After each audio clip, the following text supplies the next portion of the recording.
Autoline Daily is brought to you by Borg Warner, feel good about driving. Bridgestone, your journey, our passion.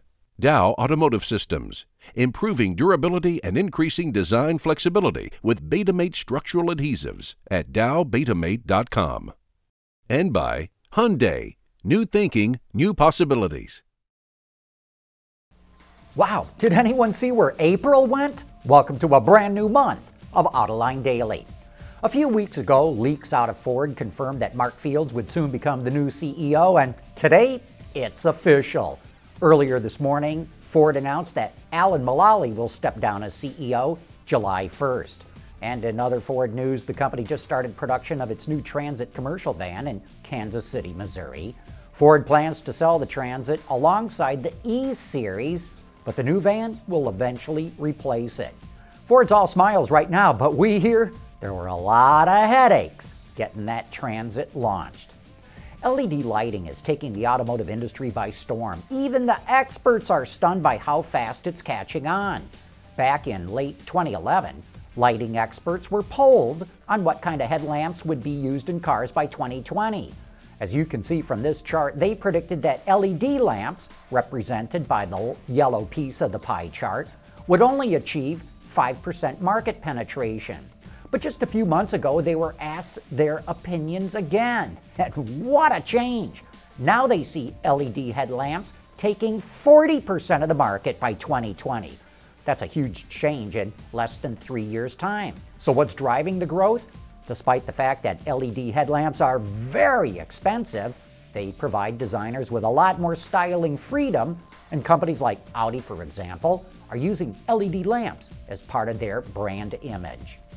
Recently, we've been ranking the automakers by how many vehicles they sell and by the amount of revenue that they generate. Today, we want to rank them by profitability because in some cases, the results are completely unexpected. Toyota tops the list. We expect it to post about a $19 billion net profit for its latest fiscal year. The Volkswagen Group is next, but far behind Toyota, with a net profit just under $13 billion. And Hyundai, Kia are hot on VW's heels, with Daimler not that far behind either. Then there's a big drop-off to Ford, with BMW barely behind it. Another big drop brings us to Renault-Nissan, and then shockingly, General Motors, and then Fiat Chrysler rounds out the list. When it comes to racing, General Motors is putting its money where its mouth is.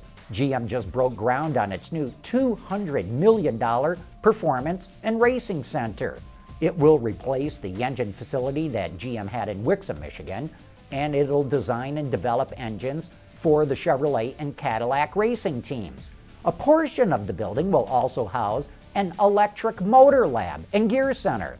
The gears will be used primarily in future transmissions, while the motor lab will produce prototype electric motors and validate the manufacturing process for them. Whoa! Does this mean GM might be headed into the Formula E series? Or is it interested in getting into Formula One and needs to develop a KERS system? Or are these just going to be new motors for the Volt and ELR? We need to learn more about this. You know, I thought we were the first ones to come up with the name Autoline, but recently a viewer came over to our studios with this rusty old sign that had the Autoline oil name on it. After some research, I found out that the oil was specifically adapted to Ford's Model T. The company that made it started out with the name William C. Robinson & Son in Baltimore in 1901. They later changed the name to the Autoline Oil Company, which incorporated in 1924. But that's not when the Autoline name was trademarked. And so I thought this would make a great trivia question for you, our viewers. So do some research. When was the Autoline name first trademarked?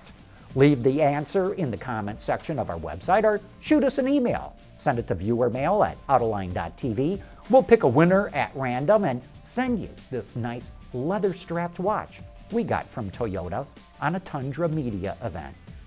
Hey, coming up next, it's time for it. You said it. Dow Automotive Systems, driving solutions in automotive, commercial transportation, and aftermarket with innovative products like Betamate structural adhesives. Lighter, stronger, safer. DowBetamate.com. And now it's time for some of your feedback. John LK says, I see Leaf customers get free charging. I thought all those charging stations were free. So do you have to pay for a charge at these things, and do they charge by the hour? Well, that's easy to answer. No and yes. No, not all those charging stations are for free, and yes, you do have to pay based on the number of kilowatts that you stuff into the batteries. Allie's dad is upset by GM hiding behind bankruptcy laws and forming a new GM. Don't they give a rat's that people were injured because of their cover-up just to save a few bucks? Yeah, I can tell you they are deeply concerned and deeply bothered that people were hurt or killed in their cars. But you have to remember that the old GM, or Motors Liquidation as it's called, has already settled all kinds of liability lawsuits. So I think it's highly unlikely that the courts will now allow new litigants to sue the new GM when those other people could not. That would be a legal mess that I don't think the courts will want to open.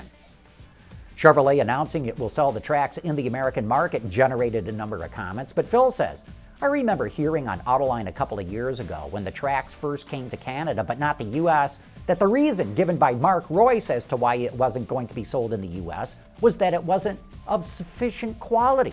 So what happened? Did they improve the quality of the Trax that much, or did GM relax its standards? Or was the reason Mr. Royce gave a load of baloney in the first place? Nah, Mark's a straight shooter. I think the real answer is that no one thought a B-segment crossover would sell well in the US market. Almost by definition, B-segment cars are cheap and buzzy. But as automakers continue to refine them, they're appealing to more and more people, even in the American market. Marshall wants to know, why are automakers still trying to sell CVT transmissions? Every car magazine I read and every video review I see state the CVT sucks and is a big buzzing drone machine that grates on the nerves endlessly. In this day of 6, 7, and even 9-speed auto transmissions, is it time to dump the CVT? Well, you're reading the enthusiast magazines, which are written for hardcore enthusiasts. But for the 90% of car buyers who are not enthusiasts, I can tell you, CVTs deliver significantly better fuel economy than traditional automatics or dual clutch transmissions. If you get a chance, try driving the Honda Accord with a CVT. It's pretty dang good. You know, I think it's pretty easy to predict we're going to see a lot more CVTs from a lot more manufacturers in the near future. The Reverend Christopher Perez wrote in to say, Hello, John. I've been watching your Autoline Daily for some time now. Recently, I noticed a change in your program. I see that there tends to be quality news followed by an ad, then a lengthy clip that has very little value followed by a thanks. I've been stopping the video right after the quality news to skip the second ad and clip because of this. I've been wanting to say this for some time now.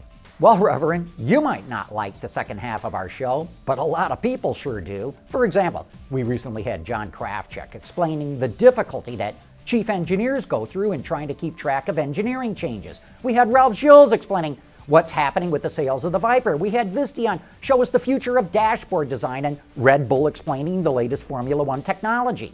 Now, that's not hard news, but it's very valuable information. So we're going to keep on doing it. But you know, it just occurred to me, if you don't watch the second half of the show, you're even missing this. Oh well, can't win them all. Hey, thanks for all your letters and comments. They really are fun to get to. And anyway, that wraps up today's show. Thanks for watching, and please join us again tomorrow.